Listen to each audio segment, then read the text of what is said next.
Ikaw ang sundalong pinakatamad mag-ensayo sa buong unit. Ngunit sa isang pagsasanay, nilipol mo ang buong elite ng Blue Army. At matagumpay mo pang natapos ang headhunt na operasyon. Dahil sa simula pa lang ng pagsasanay, halos nalipol ng Blue Army ang inyong puwersa. Kayo na lang ang natirang mga inutil, na nagtatakbong palayo at nagtago sa gubat.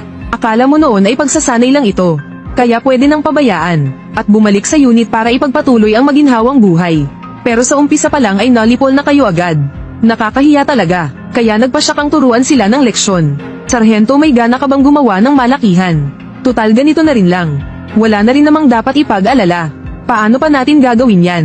Magtago kang mabuti. Kapag napatay tayo, tuluyang mabubura ang buong unit natin. Walang silbi kung gumamit sila ng infrared drone. Tapos na tayong lahat. Naisip ni Sargento Lee Qiang na wala na ring ibang paraan. Kaya nagpasya siyang pakinggan ang plano mo. Ano ang balak mong gawin? May masama kang ngiti sa mukha. Gagawa tayo ng breakout at headhunt. Sinulyapan ka ni Lee Qiang. Nananaginip ka ba? Tayo pa lang ay malilipol na bago pa makalusot. Puro elite ng Blue Army ang nasa paligid. Sobrang taas ng lakas pandigma ng mga iyon. Bago ka pa makapag-headhunt, ikaw na ang mauuna nilang patayin. Mas mabuting magtago na lang. Sarhento, hindi ako sang-ayon sa sinabi mo. Pare-pareho lang tayong may ulo at balikat. Sino ang matatakot kanino? Sa makitid na daan ang matapang ang nagwawagi. Ito ang lagi mong sinasabi sa akin. Bakit sa kritikal na sandali ikaw pa ang naging duwag? Ganito na lang, Sarhento. Humihingi ako ng pahintulot kumilos. Dahan-dahan akong lalapit para patumbahin ang kalabang veterano. At agawan kita ng isang sniper rifle.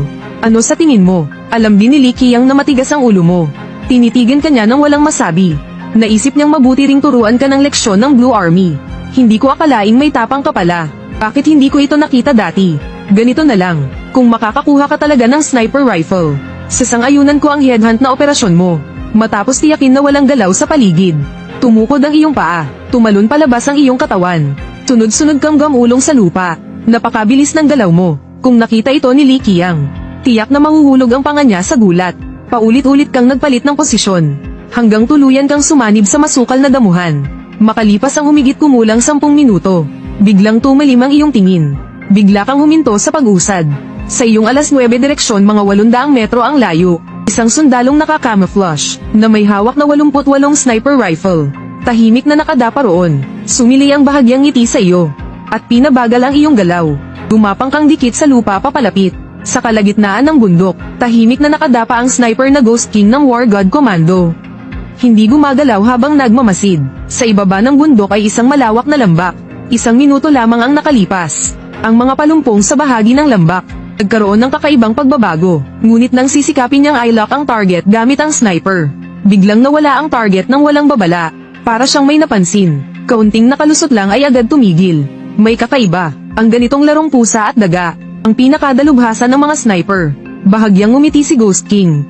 Titig na titig sa lambak sa ibaba. Ngunit habang maingat siyang nagmamasid, ang kakaibang palumpong na iyon, wala nang anumang galaw. Bigla niyang naramdaman, may ingay sa likuran. Agad siyang lumingon paatras. Nagulat siyang makita, isang lalaki na nakayukong nakadapa.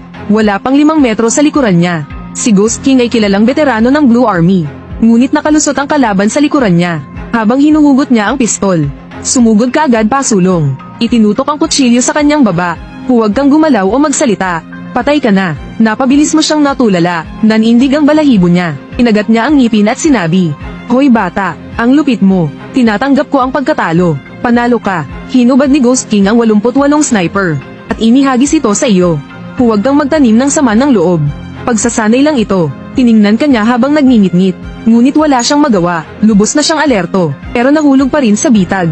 Napasubo sa kamay mo. Astig ka talaga bata. Saan ka ba sumingit papunta dito? Hindi mo siya pinansin, at nagmamadaling kinolekta ang samsam. Kahit ang suot niyang damit at pantalon kinuha mo. Hoy bata, huwag kang sobra. Nanlaki ang mata ni Ghost King sa iyo. Kung balang araw mahuli ako ng tropa mo, pwede rin ninyong gawin ito sa akin. Seryoso ang mukha niya habang nagsasalita. Bilisan mo, patay ka na ngayon. Alam mo ang rules, di ba? Kung hindi ka makikipagtulungan, isusumbong kita. Nanandaya ang Blue Army ninyo. Ang lupit mo talaga. Mahigpit na kinuyam ni Ghost King ang kamao. Galit na galit sa loob. Ngunit sandali lang. Hinubad niya ang lahat hanggang maiwan ng sando at isang pantalon. Saka ka lang nasiyahan at umalis nang hindi lumilingon. Makalipas ang ilang sandali, pumasok ka sa isa pang kagubatan. Nagtago ka sa makapal na palumpong. Sa unit mo dati isa kang tamad na sundalo. madaya at palusot, pero magaling kang magtago, basta gusto mo. Maliban kung mag-carpet search ang Blue Army, mahihirapan silang hanapin ka. Ngunit sa sandaling iyon, nakarinig ka ng putukan. Masama ito si Sargento. Sila ay inaatake. Bigla, gumapang ka ng buong bilis papunta sa mataas na bahagi ng kabundukan.